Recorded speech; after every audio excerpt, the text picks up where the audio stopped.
Bienvenue dans la matrescence, vous écoutez l'épisode 117 de la saison 5. La matrescence, c'est la contraction des mots maternité et adolescence pour expliquer la naissance d'une mère. Et si vous voulez en savoir plus, il suffit d'écouter le premier épisode. Dans ce podcast, on parle du postpartum, du 4e trimestre, de la joie d'être parent, mais de ses difficultés aussi. Bref, on parle de la vie pour redéfinir la parentalité. Je suis Clémentine Sarlat, la créatrice de ce podcast. Je suis journaliste de formation dans le sport, à la télé, rien à voir, mais je suis aussi professeure diplômée de yoga pré- et post-natal et spécialisée dans le féminin. Et surtout, je suis maman de 3 petites filles. Bienvenue dans la matrescence. Je m'appelle Ella Marienval, j'ai 4 ans. Ma petite sœur s'appelle Jasmine, elle a 1 an. Comment on dit Jasmine? Leslie. Oui. Comment on dit Ella? Mia. J'ai une autre sœur. Comment on dit Juju? Chouchou. J'adore ce podcast. Au revoir. Bye bye. La matrescence transforme la vie des mères, des pères, mais surtout des familles dans leur ensemble, alors parlons-en. Ici, pas de tabou, je vous propose une conversation intime, remplie d'émotions et d'informations. Ce podcast a vocation à vous aider, vous le savez. Maintenant, il est important de se rappeler que c'est à vous de faire le tri parmi les informations entendues. Vous êtes les acteurs de votre parentalité, vous êtes celui ou celle qui sait le mieux pour votre enfant, à vous de piocher dans ce qui vous plaît. Si vous aimez ce podcast, n'hésitez pas à vous abonner, à laisser un commentaire et le must à mettre 5 étoiles sur votre plateforme d'écoute. Vous pouvez désormais faire partie de la communauté de la matrescence sur Patreon. Mais c'est quoi ça en fait? Ça sert à quoi? Eh bien ça sert simplement à soutenir ce podcast. Vous pouvez l'aider financièrement à se développer en faisant un don chaque mois et en échange vous aurez accès à des bonus et à tout un tas de contreparties. Rendez-vous sur www.patreon.com/Clémentine Sarlat. Patreon, ça s'écrit Patreon. Et dernière information, avant de vous laisser avec l'épisode, si vous cherchez un épisode en particulier, rendez-vous sur le site du podcast www.lamatrescence.fr. Tout y est.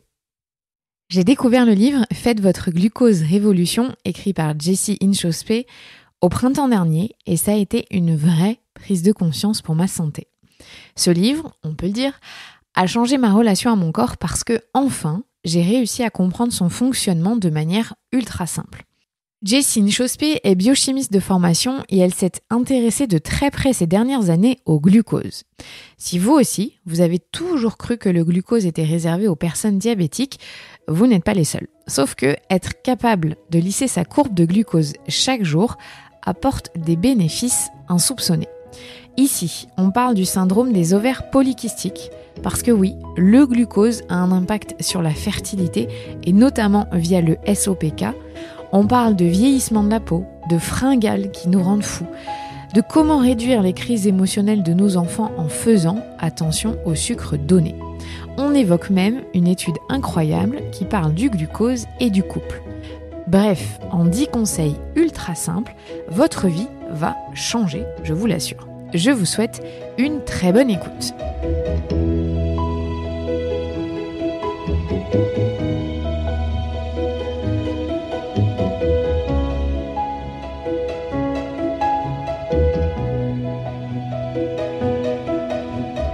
Salut Jessie. Salut Clémentine. Je suis trop fière parce que j'arrive à t'avoir enfin et surtout j'ai l'honneur d'être chez toi à Paris et c'est quand même super classe parce que j'ai vu des dizaines d'interviews de toi en anglais et il n'y a personne qui t'a eu chez toi ici à Paris. Et les Français veulent vraiment que je parle en français donc voilà, je suis là. C'est vrai. Je suis là. Alors déjà c'est une question très simple. Pourquoi est-ce que le glucose est devenu ta passion? Parce que c'est quand même une passion assez particulière. C'est très particulier, ouais. Je pensais pas que ce serait ma vie.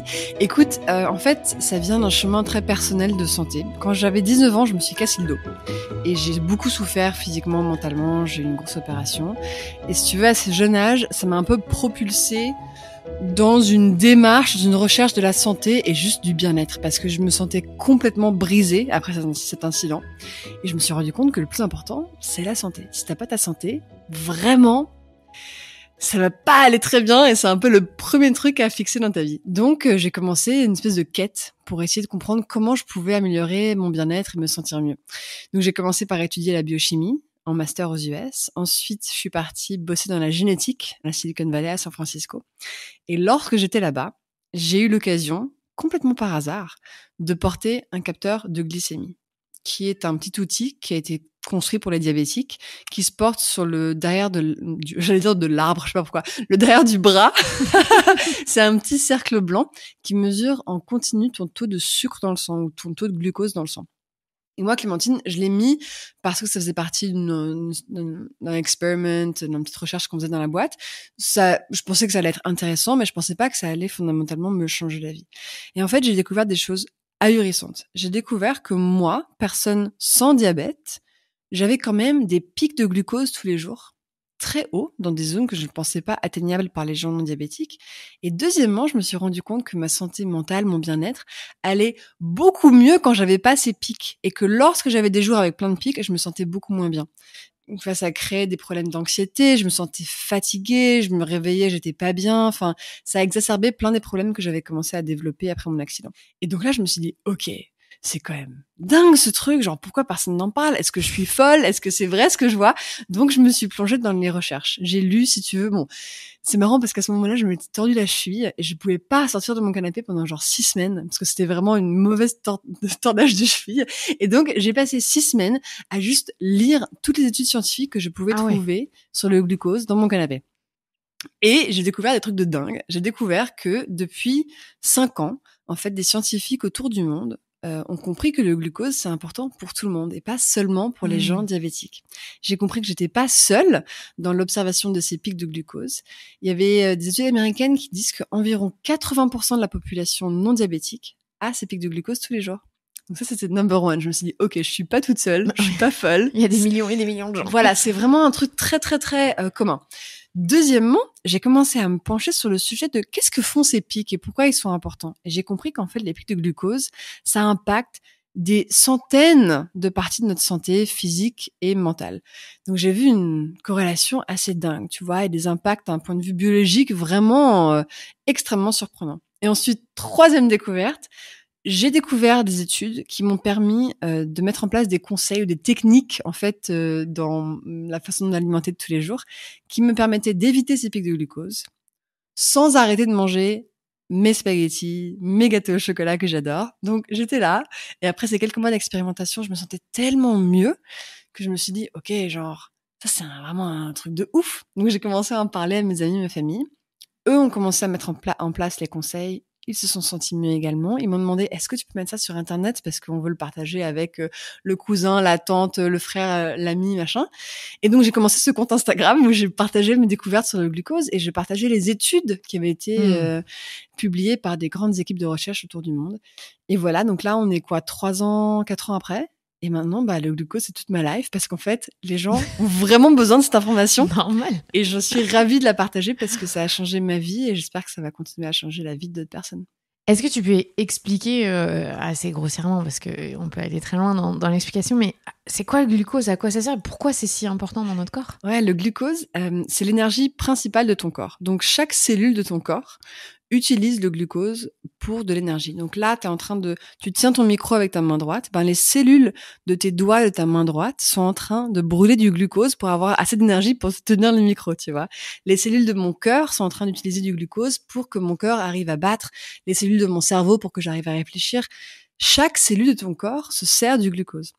Et en tant qu'humain, parce qu'on ne peut pas faire la photosynthèse, qui est la façon dont les plantes arrivent à avoir du glucose, nous, on doit manger des aliments qui en contiennent pour le donner à notre corps.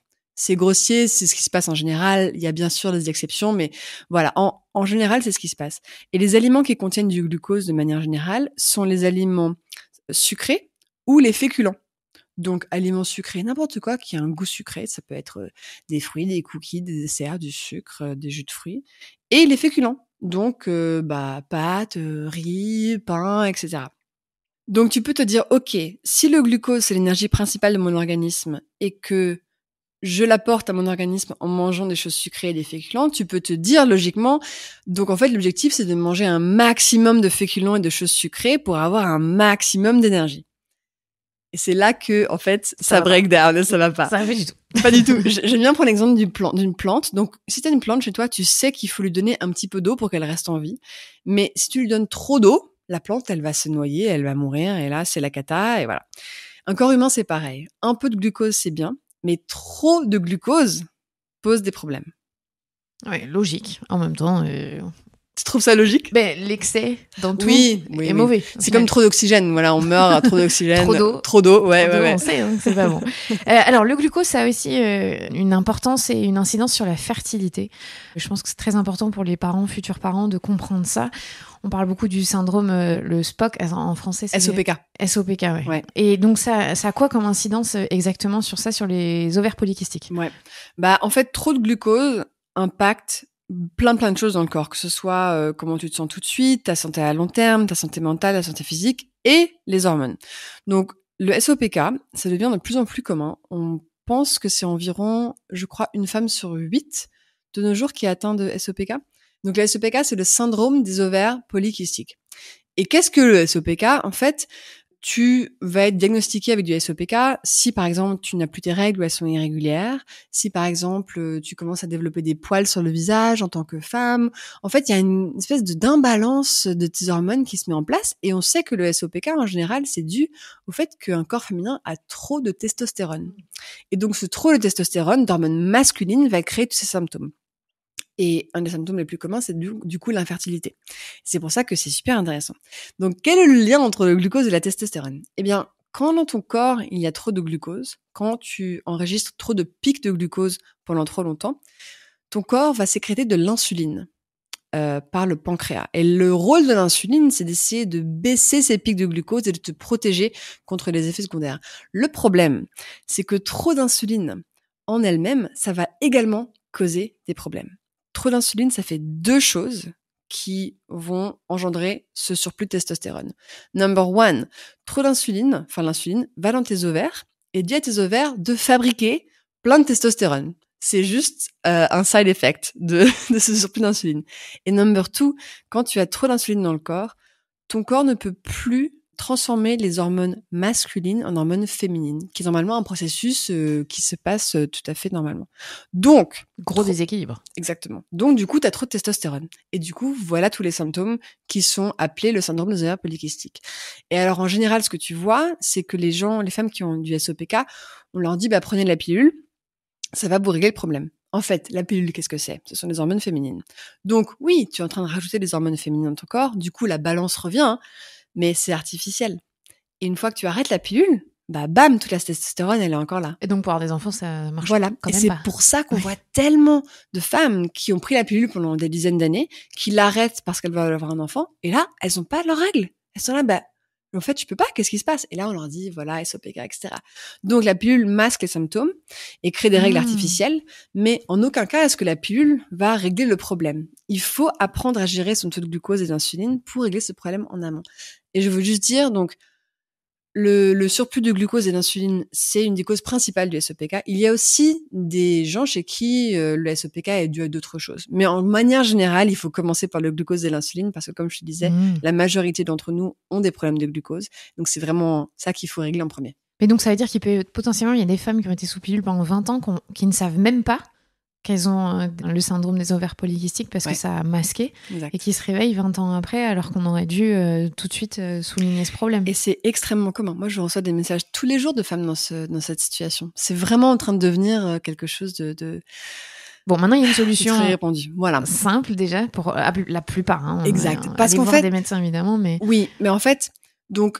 Le glucose et régler son taux de glucose et éviter les pics, c'est pas juste une question de fertilité, en fait. Ça vous permet d'avoir plus d'énergie, moins de fringales, de mieux dormir, meilleure peau, vieillir moins vite.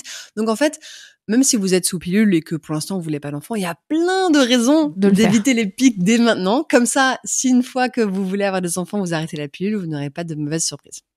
Tu l'as dit, donc ça fait vieillir. Ouais. Le glucose. Ça crame, c'est ça que t'expliques ça crame nos cellules, en fait. Non, pas exactement. En fait, quand tu mets un poulet dans le four et qu'il passe de cru rose à marron, il a cuit.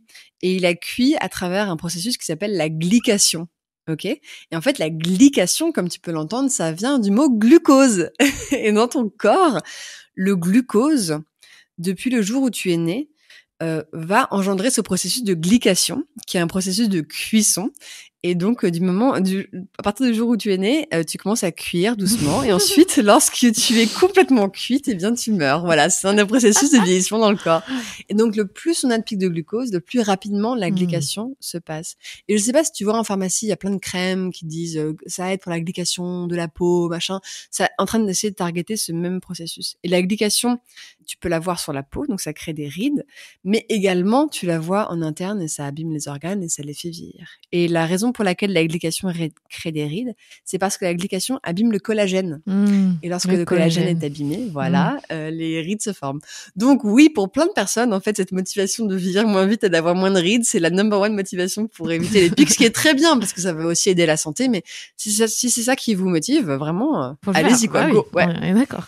Il y a un autre effet du glucose pour la cible de ce podcast, clairement, parce qu'on parle des parents ou des futurs parents, c'est pendant la grossesse. On a toutes, je pense, entendu parler du diabète gestationnel. On croise toutes les doigts pour que ça ne nous tombe pas dessus pendant la grossesse. C'est dû à quoi tout ça ? Alors, le diabète gestationnel, c'est dû à un surplus d'insuline dans le corps. Donc, encore cette fameuse insuline que l'on retrouve. Alors, chez toutes les femmes, lors de la grossesse, la quantité d'insuline dans le corps augmente. Parce qu'en fait, l'insuline, ça aide à la croissance. Ça va aider à la croissance du bébé. Ça va également aider à la croissance des seins pour qu'ensuite ils puissent créer du lait. Donc, c'est normal que ce surplus d'insuline arrive. Lorsqu'il y en a trop, c'est ce qu'on appelle le diabète gestationnel. Et en fait, il s'avère que pas mal de femmes qui sont diagnostiquées avec un diabète gestationnel, en fait, même avant d'être enceintes, elles avaient déjà un peu trop de glucose et un peu trop d'insuline. Mais c'est seulement détecté lors des tests de grossesse. Enfin, pas de grossesse, mais des tests durant la grossesse. Donc voilà, ça c'est assez intéressant. D'ailleurs, je le lis. Ah ouais. Tu dois boire oui, c'est immonde ce que tu dois boire. C'est ça. Ouais. Et donc en fait, ce test peut juste être en train de montrer un problème qu'il y avait avant la grossesse. Voilà. Donc c'est pas un hasard. Enfin, ça arrive pas juste parce qu'on est enceinte. On a une prédisposition potentiellement. Alors, écoute, on ne sait pas encore exactement pourquoi ça se passe. Chez certaines personnes, il paraît que c'est vraiment juste lié à cette augmentation d'insuline pendant la grossesse. Chez d'autres personnes, en fait, si on avait pu tester avant la grossesse, on aurait dit t'as déjà un petit peu trop d'insuline, mais juste c'est détecté pendant la grossesse. Il y a une femme exceptionnelle que j'aime beaucoup qui s'appelle Lily Nichols, qui est sur Instagram et elle est spécialisée dans le diabète gestationnel. Elle est géniale. J'ai fait un live avec elle là-dessus. Donc si vous voulez plus d'infos, je vous conseille vraiment d'aller voir son livre et son compte, il est génial. Donc, pour une femme qui vient de découvrir qu'elle a le diabète gestationnel, clairement, ton livre, ça doit être son guide pendant toute la grossesse pour arriver à lisser sa courbe. Parce que je trouve que quand on est enceinte, ça peut paraître encore plus insurmontable parce qu'on a déjà tellement de changements dans le corps, on a déjà tellement l'impression qu'on se prive de plein de choses que se dire, oh là là, en plus j'ai le diabète, mais qu'est-ce que j'ai le droit de manger, pas le droit de manger. En plus, ça fait peur, tu vois. Et ça fait peur. Parce que tu te dis, est-ce que la santé de mon bébé tu vois, est-ce qu'il y a un problème? En plus, quelquefois, lorsque tu as un diabète gestationnel, ton bébé, du coup, grossit plus vite et grossit un petit peu trop. On peut se dire que tu vas devoir prendre des médicaments. Enfin, il y a beaucoup de stress. Et en général, le plus le terme avance, le plus ça fait peur. Donc, oui, les conseils que je partage et qui sont tirés d'études scientifiques permettent en fait d'éviter le risque de devoir prendre des médicaments ou d'éviter que ton bébé prenne trop de poids et de réguler ta courbe de glucose pendant la grossesse sans se priver. C'est ça qui est vraiment important dans ce que je partage. C'est qu'on ne parle pas d'un régime, d'un truc où tu dois éliminer des catégories entières de nourriture. Il s'agit de conseils vraiment très simples qui sont un petit peu comme j'aime bien le terme anglais gentle giants, tu vois, des espèces de géants gentils que tu places comme ça dans tes journées, hop, un ici, un là, hop, et qui te protègent sans que tu doives te priver, qui aident de ton glucose et du coup ton bien-être physique, mental, à long terme, tout. Tu vas nous en parler juste après de tout ça, tous ces conseils, il y en a 10. Mais j'avais juste une question avant parce que, c'est pas vraiment une question, et je trouve que c'est très déculpabilisant dans ton livre. T'expliques quelque chose qui m'a marqué, que quand on a des fringales, et en postpartum notamment, on est beaucoup de femmes à ressentir des fringales, alors encore plus si on allait, mais bon, il y a aussi une raison, c'est qu'on doit aussi produire des calories pour le bébé, mais souvent quand on a ces fringales, elles sont incontrôlables, on n'arrive pas à lutter contre, et toi t'expliques un truc tellement agréable, c'est qu'on n'y peut rien en fait, c'est notre cerveau. Il se passe quoi dans notre cerveau ? C'est fascinant. Donc, le lien entre le glucose et les fringales a été déterminé lors d'une expérience qui a été faite à l'université de Yale aux États-Unis. Et ce qu'ils ont fait, c'est qu'ils ont mis des volontaires dans un IRM, ok, et ils mesuraient en temps réel leur taux de glucose dans leur sang. Et en plus de tout ça, d'être dans l'IRM avec le truc qui mesure ton glucose, les scientifiques montraient sur un écran à ces participants des images de nourriture qu'en général dont on a vraiment envie lors des fringales, genre burger, gâteau, chips, tout ce que tu veux. Et les scientifiques demandaient aux participants de noter à quel point ils avaient envie de manger les aliments qu'ils voyaient. Ok. Donc en fait, ils essayaient de voir, ok, est-ce qu'ils ont vraiment des fringales en ce moment ou pas? Est-ce qu'ils sont très attirés par ces aliments?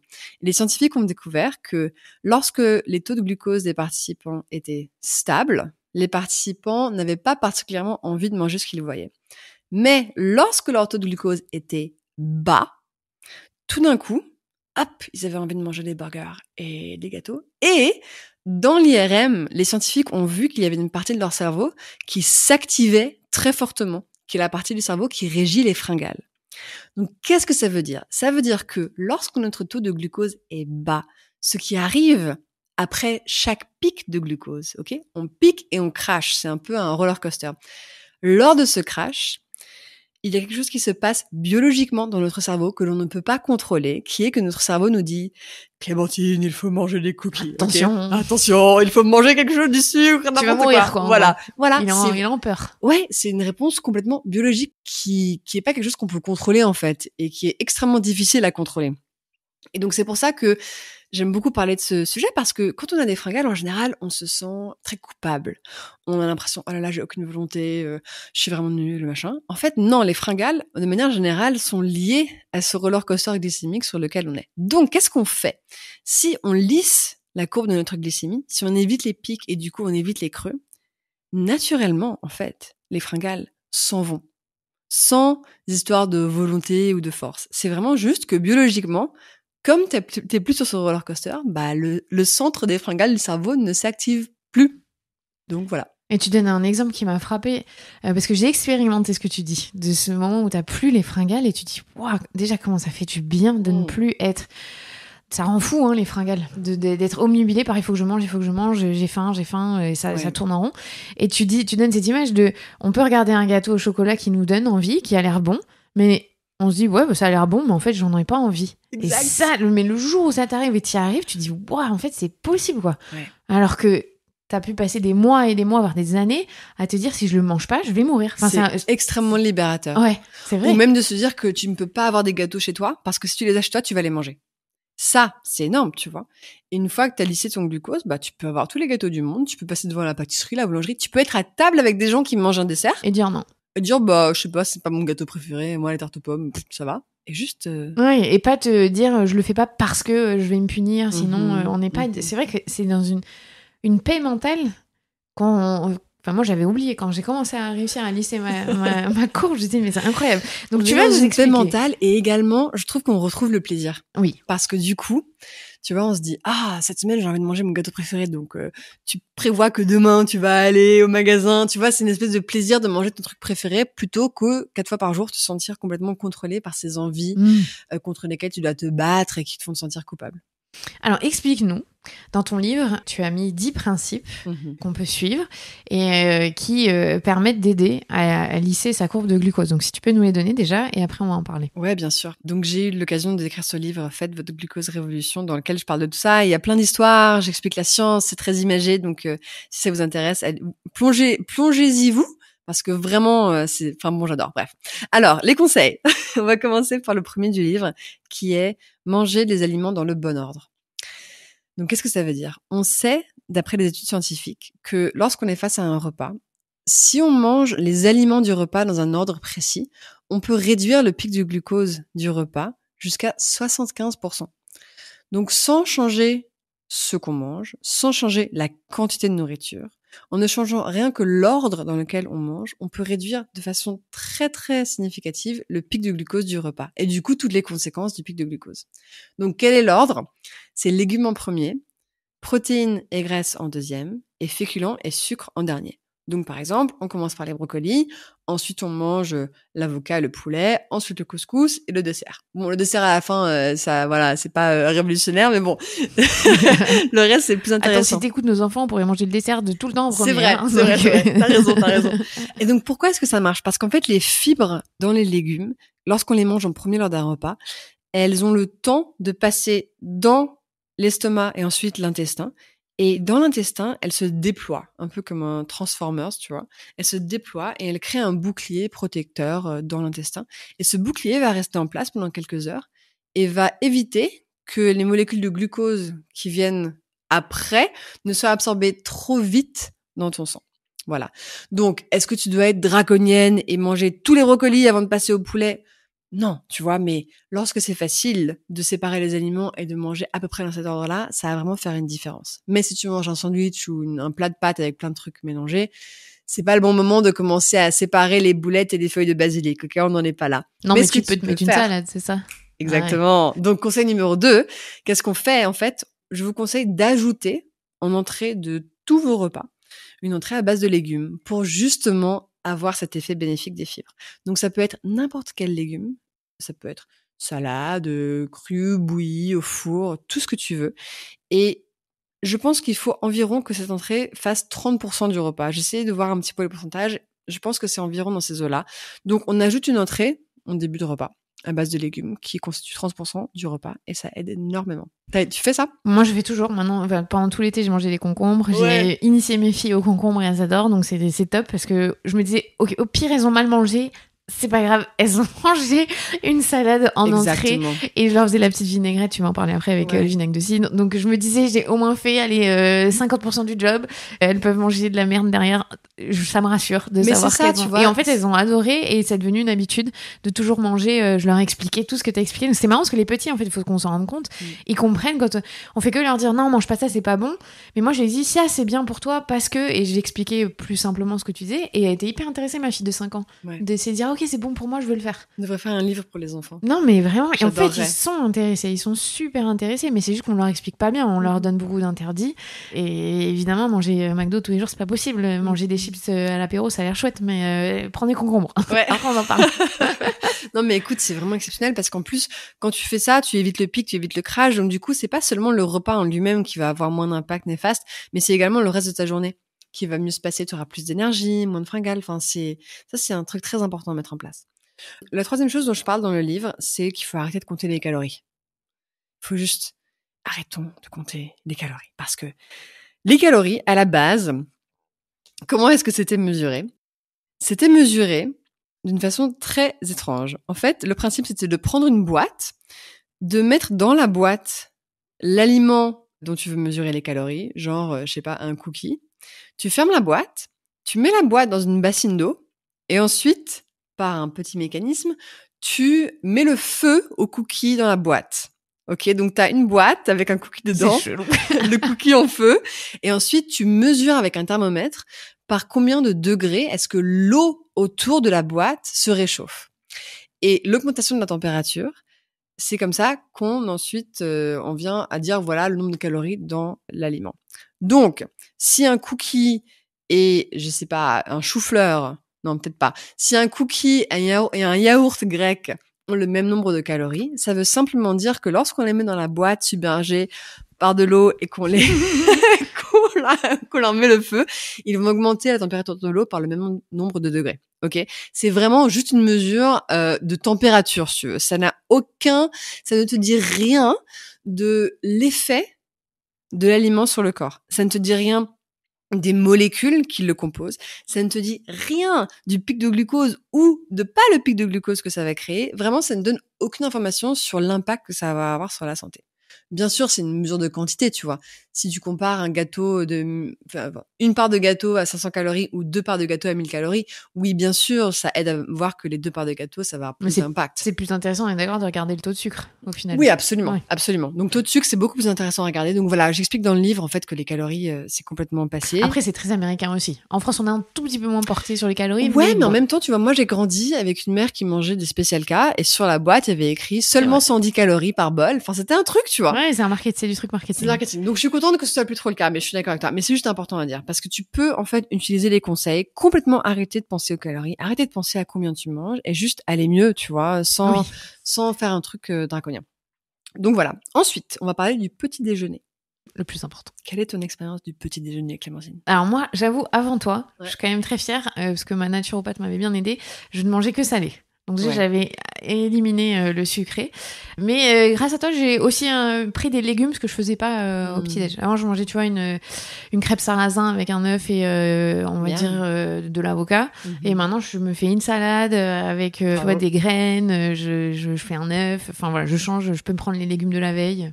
C'est Donc, génial. mais je ne peux plus manger sucré le matin. Ah ouais, c'est Pas dur, possible. hein. Ouais, parce que tu sais que tu vas te sentir super mal le Ah reste de ouais, la journée. je Ouais. ne peux plus. C'est fou, hein, comment on arrive. En fait, on a grandi en nous disant que le sucre au petit déjeuner, c'est important parce que ça donne de l'énergie. En fait, c'est pas le cas. Le sucré au petit déjeuner, ça donne du plaisir.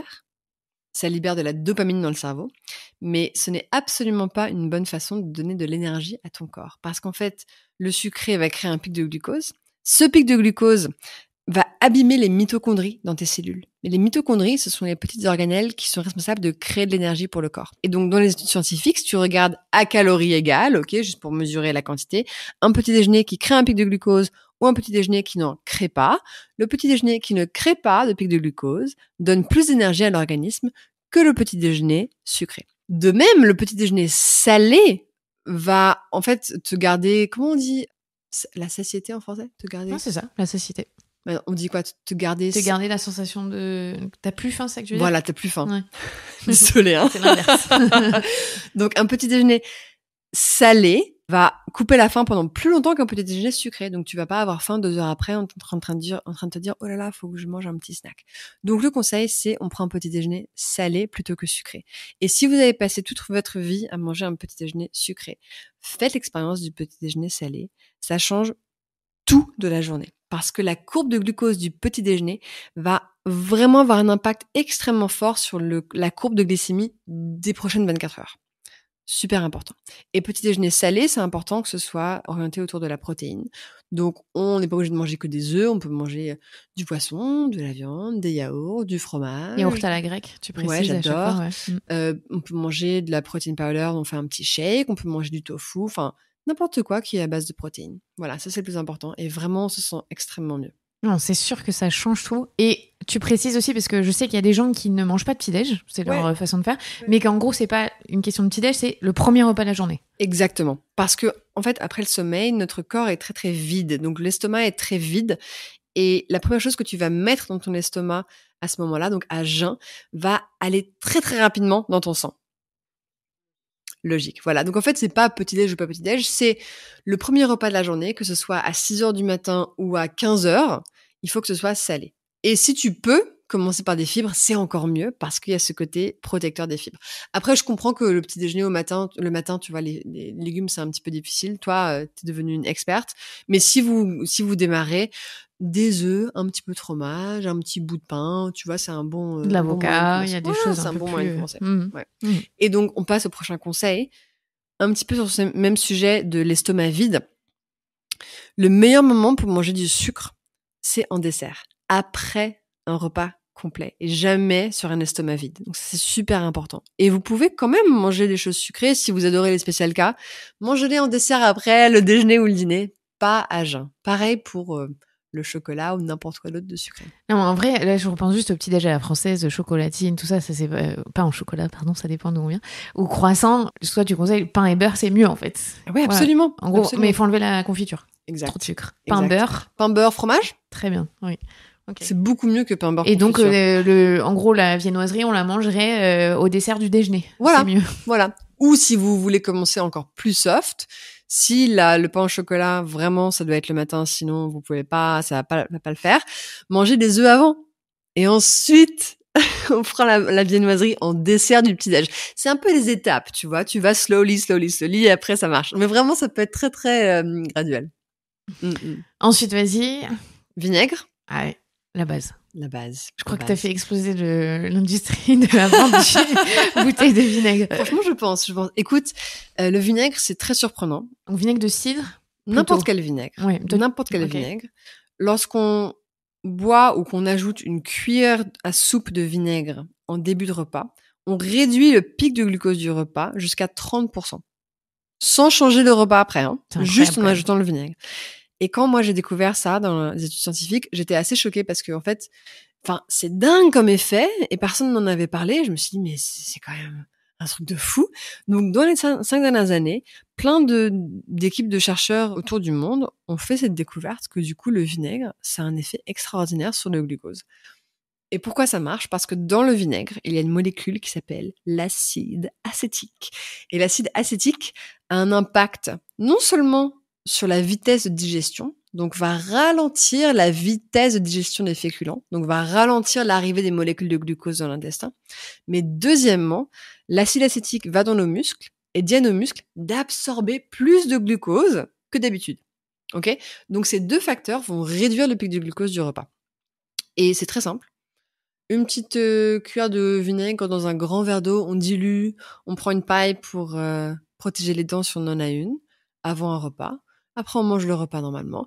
Et paf, plus petit pic de glucose, moins de fringales, on se sent mieux, c'est facile, ça coûte pas cher. You're welcome. Ah ouais, mais tu vois, moi, pour mes filles, par exemple, parce que je leur fais pas boire du vinaigre comme ça, mais je fais une vinaigrette. Ouais, exactement. Et je leur donne une salade ou avec les concombres. Et en fait, dans la vinaigrette, il y a le vinaigre, le cidre, et ça passe nickel. C'est ça. Tu vois, une salade en entrée avec la vinaigrette, c'est la base, en fait. Mais en fait, c'est dingue, parce que c'est très français. Enfin, Très français. C'est culturel, on fait ça de base. C'est très culturel, mais on le fait de moins en moins quand même. Oui, tu vois, oui, on a mais perdu. au final, on a eu cette habitude petite. Enfin, moi, petite, je me souviens que c'était comme ça. Ouais. Mais oui, t'as raison, le père. Et plein de ces conseils, c'est intéressant parce qu'on les retrouve justement culturellement, tu vois, que ce soit le vinaigre, que ce soit, on va parler ensuite de marcher après les repas, etc. Mais ça tombe un petit peu sous le sens. Mais maintenant, comme on a la technologie qui nous permet de voir l'impact en temps réel sur le glucose, on commence à comprendre pourquoi c'est tellement bien. Mais en fait, il y a une espèce de la sagesse ancestrale, tu vois, qui savait très bien qu'il fallait faire ça. Donc on est en train juste de revenir aux bases, mais maintenant on peut voir dans le corps et comprendre exactement pourquoi c'est important. Voilà. Alors, conseil suivant. Alors, parlons justement des muscles, parce qu'ils sont très utiles dans le lissage de la courbe de notre glucose. Donc, les muscles, pour avoir de l'énergie, comme je te le disais au début, ils ont besoin de glucose. Donc, on peut utiliser cette information à notre avantage. Voici le conseil. Après les repas, on utilise nos muscles pendant 10 minutes. Peut-être qu'on va marcher, peut-être qu'on range la cuisine, qu'on fait la lessive, peut-être qu'on joue avec nos enfants, peut-être qu'on fait des squats devant la télé, en fait, ce qu'on veut. 10 minutes après un repas, dans les 90 minutes qui suivent la fin du repas, nous permettent de réduire la courbe de glucose du repas et du coup d'améliorer notre santé sans changer ce qu'on a mangé. Et tu me disais, avant qu'on commence à enregistrer, que pour toi, c'était vraiment très efficace. Ouais, parce que c'est vrai que tu le dis dans le livre que, en gros, les 10 conseils que tu donnes, après, il faut aller piocher et tester et voir ce qui marche le mieux et ce qui est le plus facile à faire. Exact. Et moi, je me suis rendu compte que moi, sur mon corps, quand je marche après avoir mangé, ça change tout.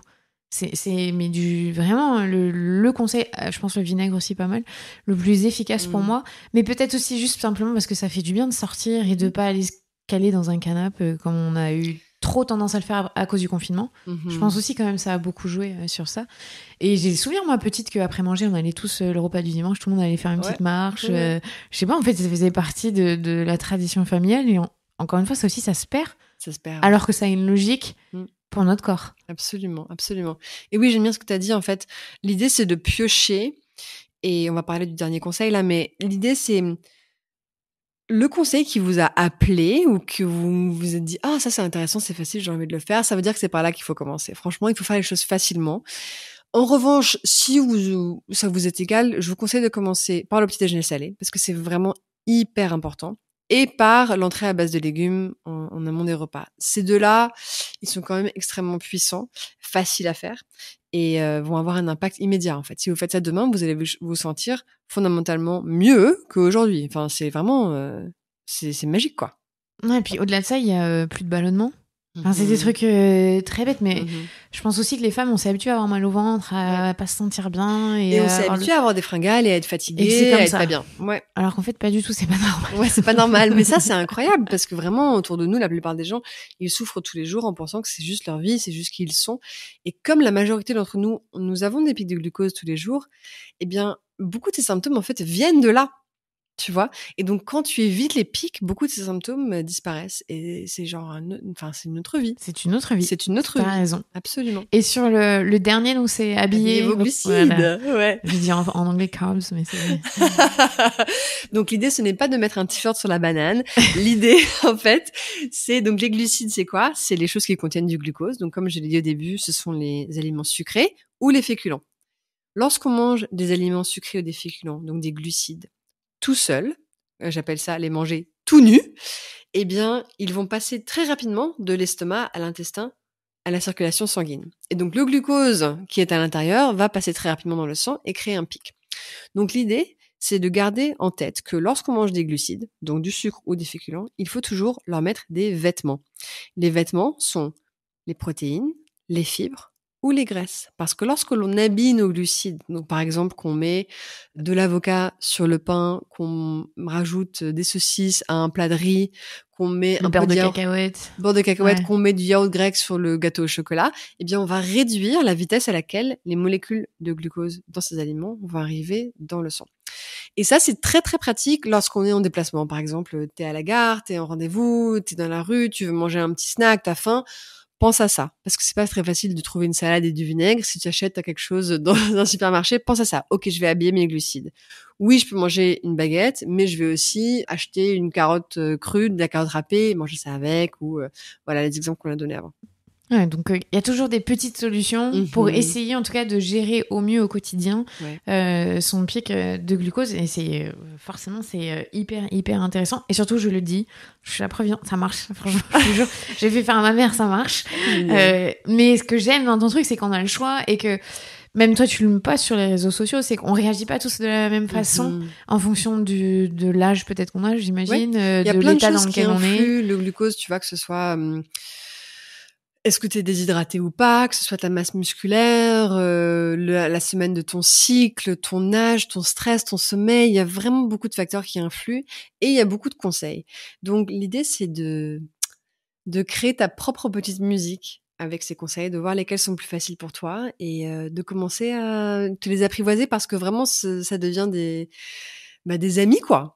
Ça devient vraiment des outils extrêmement faciles et extrêmement puissants. Et donc ouais, ça marche. Et je pense que c'est pour ça, tu vois, que le livre a autant de succès, parce que c'est de la science toute récente que personne n'avait partagée avant, et ça marche de ouf. Et que c'est simple aussi. Hein. Et c'est simple. Tu l'as rendu très facile à digérer. Je t'en remercie. Ah, mais moi qui comprends rien à la science, je l'ai quand même lu en postpartum 2 mois après avoir accouché, donc c'est que c'est vraiment, enfin tu l'as rendu compréhensible. J'essaie de faire un roman en fait. Je me suis dit comment je peux rendre la science vraiment fun. Ah ben t'as raison.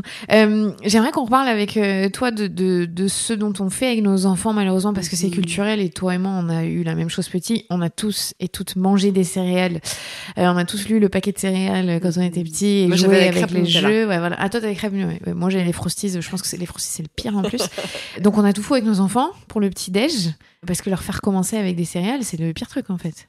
Eh bien, écoute, malheureusement, oui, parce que, en fait, le corps d'un enfant est similaire au corps d'un adulte, dans le sens que le sucre, ça va également libérer de la dopamine, ça va également créer ces pics de glucose. Et donc, écoute, le sujet des enfants, c'est un sujet sur lequel j'ai vraiment envie de me pencher. Et pour l'instant, ce que je peux te dire, c'est, en parlant à mes collègues qui sont experts sur le sujet, c'est que lorsque tu évites les pics de glucose pour les enfants, eh bien, ça va mieux, ils sont moins excités. Moins de crise. Moins de crise, un petit peu plus stable, moins de fringales. Et c'est les bonnes habitudes à prendre. Donc, il n'y a pas de raison pour lesquelles on devrait donner un petit déjeuner sucré aux enfants plutôt qu'un petit déjeuner salé. Mais c'est vrai que culturellement, c'est très difficile, parce que, regarde, tu vas dans un supermarché, toutes les boîtes de céréales, il y a des dessins animés dessus, les enfants, ils ont envie, tu vois, c'est coloré, c'est sucré, donc du coup, ça donne du plaisir. Donc, bien sûr que les enfants, ils vont avoir envie de ça. Mais c'est important d'essayer de pas le faire. Et un petit peu comme toi tu l'expliques, que lorsque tu donnes à des enfants du sucre, ben tu vois, utiliser un des conseils pour un petit peu réduire l'impact, quoi. Ah, mais moi, je sais que le truc que je fais, c'est que je dis, ok, tu veux la compote de pommes brute comme ça, là, bah, tu prends aussi du beurre de cacahuète. Parfait. Du coup, elle adore. Génial. Tu veux du yaourt à la grecque, on va mettre les fruits rouges, parce que tu parles beaucoup aussi des fruits rouges dans les fruits qui sont les moins sucrés. Moi, j'ai quand même des filles qui arrivent à manger de la sardine le matin. Incroyable. Donc, c'est possible. Chapeau, hein. Et comment t'as fait? Parce que moi, j'en mange. Ouais.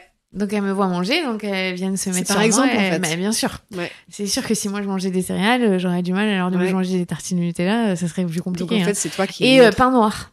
Voilà. Ouais. Chez nous, il y a du pain noir à la maison. Génial. Alors au début, ma fille elle faisait la gueule parce qu'elle voulait les tranches de pain blanc là, horrible là, le truc le plus industriel possible. Et j'ai dit bah non, moi j'en achète pas. Il y a du pain noir. Au début, elle voulait pas, et après elle dit bon, mais en fait j'aime bien. Tu peux m'en mettre pour le goûter. Donc c'est possible. C'est génial. Je vous jure, c'est possible. Oh, franchement, mais bravo. c'est dur. Mais enfin, c'est dur. Non, c'est pas dur, parce que si toi tu le fais, en fait, c'est vrai, ils font. C'est ça. Donc, et c'est ça aussi, parce qu'on est quand même en France, hein, la baguette est une tradition. Toi, tu parles du pain noir. Et moi, j'ai découvert le pain noir grâce à toi. Moi, où j'habite, ils appellent ça le all black. Je sais plus, c'est des céréales, il y a du seigle, c'est des pains suédois, en fait. En fait, oui, c'est des pains un peu nordiques qui sont beaucoup plus hauts en fibres et qui, en général, ont des graines à l'intérieur, etc. et qui vraiment ont un impact bien moindre sur la glycémie. Le pain, c'est le pain. Après, pour le pain, le conseil, c'est on habille ses glucides. Donc, même si on mange de la baguette, eh bien, on rajoute un petit truc dessus. On rajoute un peu d'avocat, ou peut-être on mange un petit peu de protéines avant, ou peut-être on va marcher un petit peu après. Tu vois, c'est pas, si t'adores la baguette, c'est pas la peine de t'en priver. Et pain et beurre, ça marche, en fait. Pain et beurre, c'est mieux que pain tout un seul. Bon beurre, hein. Oui, un bon beurre. Et après, quand tu habilles tes glucides, il faut pas non plus se dire, OK, bah, du coup, je mets je mets 1 kilo de beurre, du coup, ça aide à réduire la glycémie. Il faut aussi, tu vois, avoir un petit peu du jeu et pas, rien ne doit devenir un dogme, tu vois. J'aimerais qu'on aborde une partie que j'ai trouvée trop intéressante. T'en parles pas dans le livre, c'est sur ton compte Instagram, t'as sorti une étude sur la relation du glucose avec le couple. Ouais. Et alors, c'est surprenant parce qu'il y en a une. C'est extra. Est-ce que tu peux nous raconter ? Ouais, bien sûr. Et la raison pour laquelle c'est pas dans le livre, c'est parce que l'étude est sortie après le livre. Donc, écoute, étude incroyable, encore aux États-Unis. Merci beaucoup les États-Unis. Ils ont donné à des couples mariés des poupées voodoo représentant leur époux. OK, pendant 30 jours, je crois. Et ils ont demandé aux époux de mettre une aiguille dans la poupée vaudou à chaque fois qu'ils se sentaient irrités par leur mari ou leur femme. À la fin de l'étude, ils ont regardé combien d'aiguilles il y avait dans la poupée vaudou et ils ont également mesuré les taux de glucose des époux. Qu'est-ce qu'ils ont trouvé ? Ils ont trouvé que les gens qui avaient un taux de glucose stable mettaient moins d'aiguilles dans la poupée vaudou, mais les gens qui avaient une glycémie déréglée mettaient plus d'aiguilles dans la poupée. Donc, qu'est-ce que ça nous dit ? Si on a des problèmes de couple, bah peut-être on peut commencer par lisser la courbe de la glycémie et voir si ça aide. Mais écoute, Clémentine, moi perso, je sens très très bien la différence. Tu vois, l'avant et l'après. Avant, j'étais quand j'avais faim, par exemple, j'étais super énervée. Tu vois, j'étais super mauvaise humeur. J'avais des sautes d'humeur beaucoup plus importante. Maintenant que mon glucose est lisse, bah déjà, ma santé mentale va beaucoup, beaucoup mieux. J'ai beaucoup moins d'anxiété également. Mais juste, je suis plus heureuse, je suis plus sympa, j'ai plus de patience. Ça, on me le dit beaucoup, que les gens ont plus de patience avec leurs enfants, notamment maintenant que leur glycémie est réglée. Donc, une étude fun, voilà, qui nous permet d'avoir un petit peu de motivation si ça nous motive. Non, mais c'est là où tu t'en parlais au début, c'est que ça n'a pas un impact, c'est pas juste je veux perdre du poids. D'ailleurs, on n'a absolument même pas parlé de ça, tu vois, depuis le début. C'est la première fois que on pose ces mots. Ouais. C'est vraiment un 360 sur le corps et sur... Et beaucoup plus, enfin, je trouve le plus important, c'est la santé mentale. En fait, tu sors du brouillard. Ouais. Alors, je le dis parce qu'en postpartum, on est vraiment dans un brouillard particulier. Ça peut être très difficile entre la fatigue, le dérèglement. Enfin, il y a beaucoup de choses qui se jouent. Et c'est vrai que de commencer par ça, là, de juste rééquilibrer un tout petit peu sa courbe de glucose, bah, ça va pas tout régler en postpartum, je le dis, hein. Mais vraiment, ça fait quand même une différence nette et énorme. Et c'est très dommage qu'on n'éduque pas les femmes à ce type d'information. Et on en parlait toi et moi juste avant, c'est que t'as pas étudié encore sur que ce soit le postpartum ou l'allaitement, où il n'y a pas d'études sur le glucose, mais il y a peu d'études de base sur les femmes et encore moins en postpartum ça. Mais ça serait, je pense, c'est de santé publique en fait, d'essayer de comprendre ce qui se passe. Ah, c'est absolument 100% d'utilité publique. C'est hyper important que tout le monde sache ça. Et c'est intéressant parce que je pense qu'on savait tous un petit peu ça. Comme tu le dis, tu vois, culturellement, on avait ces habitudes, mais partout dans le monde, tu vois vraiment des parallèles assez forts. Et maintenant, il s'agit de réapprendre ça, de mettre en place, de comprendre pourquoi ça marche, pour faire du bien à notre corps, à notre cerveau, pour se sentir mieux, pour avoir, tu vois, juste pour être plus heureux, mais aussi à long terme, pas développer de maladies. Enfin, les ramifications sont nombreuses et très importantes. Et comme c'est très facile, il n'y a vraiment pas de raison de ne pas le faire, en fait. Et est-ce que ça permet de ne pas aussi basculer dans le type de diabète ? Alors, il y a 1 et 2. Il y en a un où la population mondiale, c'est monstrueux, enfin, surtout aux États-Unis. C'est 2, c'est ça ? Ouais, 2, ouais. D'avoir cette rigueur, même si c'est pas très dur, ça permettrait surtout d'éviter ça ? Bah bien sûr, en fait, le diabète de type 2, donc le type 1, c'est une maladie auto-immune. Tu es né avec, tu l'as toute ta vie ou tu le développes dans ta vie. Quand tu as un diabète de type 1, utiliser les conseils, ça permet également de réduire les symptômes énormément. Le diabète de type 2, c'est un diabète qui est développé dû à l'alimentation, en gros. Et il est développé dû à beaucoup d'années de pics de glucose et de pics d'insuline, qui font augmenter le taux d'insuline et qui crée du coup cette situation de diabète. Les femmes qui ont du SOPK, par exemple, sont beaucoup plus prônes à avoir un diabète de type 2 parce que c'est tout relié à l'insuline. Ok ? Donc, le diabète de type 2, c'est créé par ce problème, mais la good news, c'est qu'en fait, le diabète de type 2, dans la plupart des cas, tu peux en fait le réverser si tu mets en place des changements alimentaires, comme les conseils que je partage. Donc voilà, c'est vraiment une maladie très très liée au glucose. Et quand d'ailleurs on dit glucose, les gens en général, ils pensent diabète parce que c'est juste... Pendant très longtemps, toute la communauté scientifique pensait que le glucose c'était seulement important pour les gens qui avaient un diabète. Et maintenant, depuis quelques années, on se rend compte, en fait, non, ça inclut plein de choses. Donc, on est vraiment au tout début, en fait, d'où l'ouverture du sujet glucose à plus que juste le diabète. Et c'est vraiment super génial. Et ce qui est encore plus génial, c'est que tous ces conseils aident, quel que soit le symptôme. Et en fonction de ton corps, de ton histoire familiale, de ton contexte, les pics de glucose vont avoir un effet différent et vont créer différents symptômes. Tu vois, chez certaines personnes, ça va être de l'acné, chez d'autres du SOPK, chez d'autres des sautes d'humeur, etc., chez d'autres de la prise de poids, etc. Mais ce qui est génial, c'est que les conseils, en fait, sont toujours les mêmes. Et les conseils, lorsque tu les appliques, ça va réduire les symptômes qui ont été créés par le glucose dans ton corps à toi. Si on conclut cette interview, est-ce que tu continues d'étudier les effets du glucose? Est-ce que tu continues de faire de la recherche là-dessus ou tu as d'autres projets? Écoute, pour l'instant, je suis vraiment 100% glucose parce que, de un, il y a beaucoup de nouvelles recherches qui sortent et qui est très intéressantes à partager. Et de deux, je me sens vraiment juste au début de mon travail de vulgarisation scientifique et de communication sur ce sujet. Donc, le livre, ça a été génial, mais il y a plein de choses que je veux faire. J'adorerais, tu vois, pouvoir, par exemple, créer une BD pour les enfants, pouvoir travailler avec les gouvernements pour mettre des choses en place, pouvoir travailler plus avec des médecins, tu vois, dans les cliniques, les hôpitaux, peut-être, faire un film. Enfin, je pense qu'il faut vraiment utiliser tous les moyens de communication qu'on a et toutes les avenues pour que ce message et cette science deviennent complètement basique, quoi. Totalement basique. Et que tu vois, j'espère que dans 10 ans, quand je parlerai de ça, les gens me diront, ouais, meuf, on sait, genre, arrête, c'est comme boire de l'eau. Ouais, je sais qu'il faut boire de l'eau, tu vois. J'ai vraiment envie que ça devienne ça parce que c'est tellement fondamental à la santé. Voilà mon objectif. Et alors, si ça ressemble à quoi une journée pour toi dans ton assiette, si on termine? Dans mon assiette. Alors, petit déjeuner salé. Ce matin, j'ai mangé, j'adore, comment on dit en français les leftovers? Le reste. Les restes, voilà. Les restes du dîner de la veille, j'adore pour le petit déjeuner. Donc ce matin, c'était... Qu'est-ce que j'ai mangé? J'ai mangé du thon, j'ai mangé de la caponata qui me restait et un peu de chou-fleur. Donc voilà, ça c'est mon petit déj type. Déjeuner, j'avais du saumon, j'avais un œuf et de la salade. Et ce soir, je sors dîner avec des copines et je pense que je vais manger, je sais pas, j'ai assez envie de frites. Tu vois, j'ai mangé un peu de chocolat avant que t'arrives aussi, j'ai bu un peu de vinaigre avant ça. Donc voilà, je mange de tout, juste j'ai ce principe et c'est pas du tout contraignant, c'est devenu un plaisir. Ouais, et puis toi, tu sais, à mon avis, maintenant parfaitement lisser ta courbe.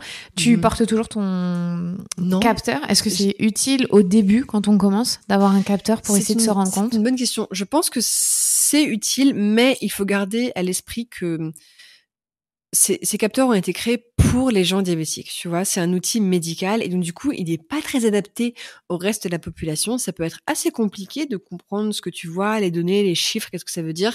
Donc moi, je suis plutôt de l'avis de attendez que des boîtes sortent des capteurs faits spécialement pour les non-diabétiques, qui seront bien adaptés, qui seront bien expliqués, tu vois.